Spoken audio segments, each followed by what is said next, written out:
I will never forget stealing food to eat when I was running my startup. I'll never forget having a few dollars in the bank account and not being able to like buy groceries or do much.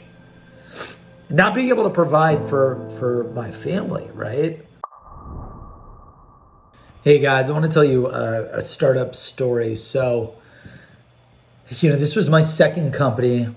I invested $3 to $4 million in it. It was called InMobile. We thought text message marketing when there were flip phones in college in 2004 to 2008 would change the world forever. So Jake, myself, my partners now who are at Seamless, we invest all of our money and we get office space. We start building. We were trying to sell it and market it, and we were just too early in text message marketing, right? Like you see these companies now, Twilio and these other platforms today, super successful. But in 2005, 6, 7, 8, we were just ahead of our time. And I remember, we ran it for 3 to 4 years, and lost millions, and I went 100K in debt.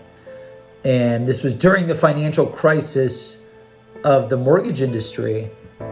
And my family was going bankrupt because we had a bunch of money in real estate, and the market crashed and the real estate crashed. So my family is losing everything that they owned.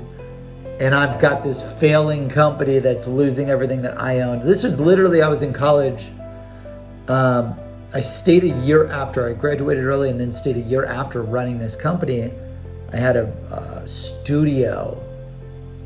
I had like a studio apartment that I rented with literally just a mattress on the floor while I'm trying to build this second company.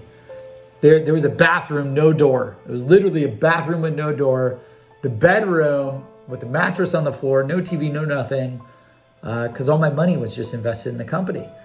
It was a pretty depressing little spot to sleep in. So anyways, the company fails. I remember that day, that night, or that week, that month, just sitting there like bawling, crying, felt like a failure, felt like a loser. My first company did over $10 million in sales, and it was super successful. And then how do I go from this super successful company to this second company that fails? And I remember shutting everything down. My family lost everything. They were on the West Coast. I'm like, I'm not leaving the East Coast to fly to the West Coast and stay in Seattle. My family was in Seattle at the time. So I move in with my girlfriend, who's now my fiance and my wife, Danielle. And I move in.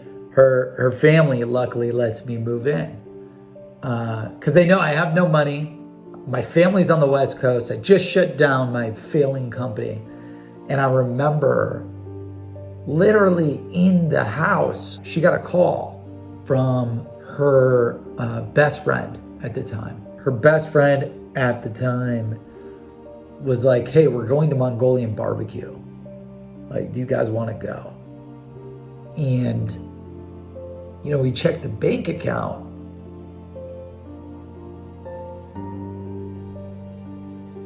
We had like $14. And like, just went through hell, years of hell, lost everything, years of misery building that company. It was terrible. And I remember like we couldn't afford to go. It was stupid. When you have $14 in your bank account, you shouldn't be going out to eat, dude. You should be just working, right? So she's like, it's my best friend. I got to go to this birthday dinner. So we go. Danielle acts like, like she wasn't feeling well or she wasn't hungry. So we pretended to split this Mongolian barbecue. And we knew like we had to get the cheapest Mongolian barbecue because we only had $14 in the bank account. And her best friend had no idea at the time. And her best friend and her husband, early in their careers, they were just doing so well. They had a lot of money. They were super successful. Family was super successful. They had a lot of money. So we get the cheapest Mongolian barbecue. We split it, right? And then we go home, and I'm just like, we were just miserable. And I'm just telling myself, look, I will make sure we are never in that position ever again. Like, I will never forget stealing food to eat when I was running my startup. I'll never forget having a few dollars in the bank account and not being able to like buy groceries or do much. Not being able to provide for my family, right? And it was all because when we built InMobile, we didn't have the list of people that we needed to sell to. We didn't know B2B sales. Like, if we had the list of the advertisers and the marketers and the companies that could buy Seamless, we would have been successful. If we knew B2B sales, we would have been successful. And I just remember at that time, I'm like, look, I will never struggle like this ever again. I will work my ass off in sales, in entrepreneurship, in life, to never feel and be in this situation ever again for the rest of my life. And then from there on out, just continue to hustle and grind and hustle and grind. I quit entrepreneurship after InMobile and just sold for IBM and Google for the next 7 to 8 years. And every year just kept crushing it. Because they kept looking back. I'm like, dude, I'm not going back to Mongolian barbecue with $14 in my damn bank account. I'm not going back to not being able to provide for my family, to not create the life, the family, the vacations, the houses, the dream financial freedom that I've ever wanted. And luckily I was able to figure out, okay, what was the biggest mistake I made? We didn't have the list. So when I started selling for IBM, I'm like, okay, I'm gonna figure out a way to find the list of everyone I need to sell to. And then I'm like, okay, once I figured out a way to automate list building, then I'm gonna figure out how to master sales. Then I mastered sales. Then the income just doubled every year. Boom, boom, boom, boom, boom, boom, boom, boom. Became a multimillionaire in sales, and then invested everything and went through the same exact struggle as the second company with building Seamless. Except Seamless, everyone wanted Seamless. It was just so hard to build. And it took years to build. So I invested everything I owned, because that's what I do as an entrepreneur. I go all in, all the chips, I'm in. If I'm gonna do this business, I'm going all in, bust or success. I'll go all in betting on myself. I'll go all in betting on my potential. And that's what I did. Boom, threw the chips in, right?